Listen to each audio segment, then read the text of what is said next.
Raebareli Padmashri doctor Jagdish Prasad, पूर्व महानिदेशक स्वास्थ्य विभाग ने भारत सरकार के ऊपर किया टिप्पणी, देश की स्थिति नहीं है सही।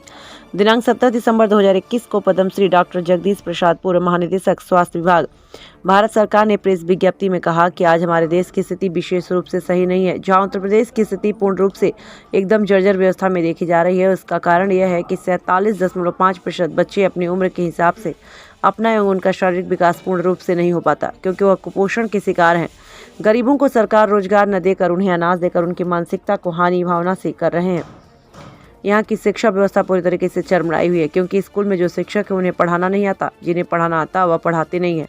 इन्हीं कारणों से गरीबों के 50% सबसे ज़्यादा बच्चे कक्षा 8 के बाद पढ़ना छोड़ देते हैं। 50% बच्चों में 25% बच्चे माध्यमिक के बाद पढ़ाई छोड़ देते हैं, जिसका कारण अध्यापकों का ठीक से ज्ञान न हो। इस वजह से उत्तर प्रदेश में बेरोजगारी की समस्या बढ़ती जा रही है। यदि देश के समस्त राज्यों को लिया जाए तो उत्तर प्रदेश में बेरोजगारी की संख्या सबसे अधिक है। हाल ही में देखा होगा कि कोरोना जैसी महामारी में संक्रमण में लगभग लाखों की संख्या में लोगों ने अपनी जान गंवा दी। जहां ऑक्सीजन की कमी, केंद्र सरकार ने दावा किया कि ऑक्सीजन की कमी नहीं है, फिर भी ऑक्सीजन के अभाव में लाखों लोगों की जान चली गई। जहां मृत्यु दर की संख्या उत्तर प्रदेश में काफ़ी हद तक बढ़ती गई और इसी तरह से अपराध भी संख्या गरीबों पर बढ़ता गया और गरीबों पर बहुत ज़्यादा बढ़ गई। हाथरस, उन्नाव, पीलीभीत गांव, लखीमपुर खीरी, प्रयागराज, आगरा इत्यादि जगहों पर हाल ही में घटना घटी थी।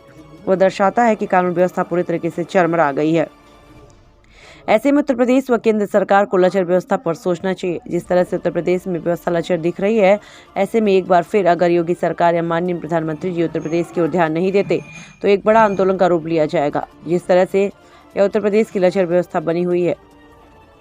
अंशु श्रीवास्तव, जिला संवाददाता, टीवी इंडिया, रायबरेली।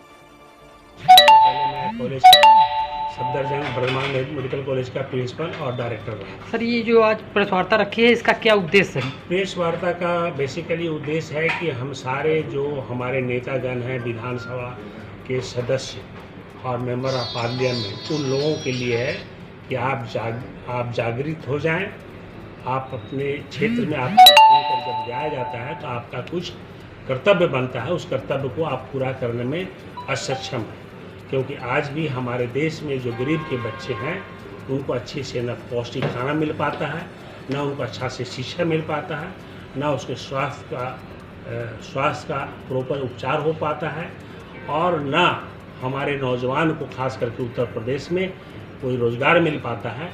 ये बात जो लोग करते हैं कि हम नौकरी दे दिए 4 लाख 4.5 लाख, मैं तो बता रहा हूँ सोलन के क्षेत्र में मैं कम से कम 70-80 गाँव में घूमा और सभी लोगों से पूछा कि आप में से किसी के बच्चों को अभी नौकरी लगा है? किसी ने नहीं कहा कि हमारे बच्चों को नौकरी लगा है। तो सर, ये इस समय पर रखे हैं क्योंकि चुनाव होने वाले हैं, सपा का दौरा है, कांग्रेस का दौरा, इसके पीछे कोई राजनीतिक साजिश तो नहीं है? बिल्कुल कोई राजनीतिक साजिश नहीं है। हमारी राजनीतिक साजिश बिल्कुल नहीं है। हम बिल्कुल निष्पक्ष तरह से बोल रहे हैं और सभी विधानसभा के सदस्य हों चाहे संसद सदस्य हो, मैं उन सबों को बोलना चाहता हूं कि अगर कोई सरकार गलती करती है तो अगर आप बात नहीं उठाते हैं तो हम आपको कहेंगे कि आप भी गुलाम हैं। आपको सही बात को सही करना चाहिए और गलत बात को गलत करना चाहिए। जैसे कि बहुत सी चीज़ें हुई, खास करके देखिए आप निजीकरण की बात है, निजीकरण नहीं होनी चाहिए। हमारे देश की संपत्ति को कोई भी सरकार बेचता है तो उसका हमें उधार करना चाहिए। हमारे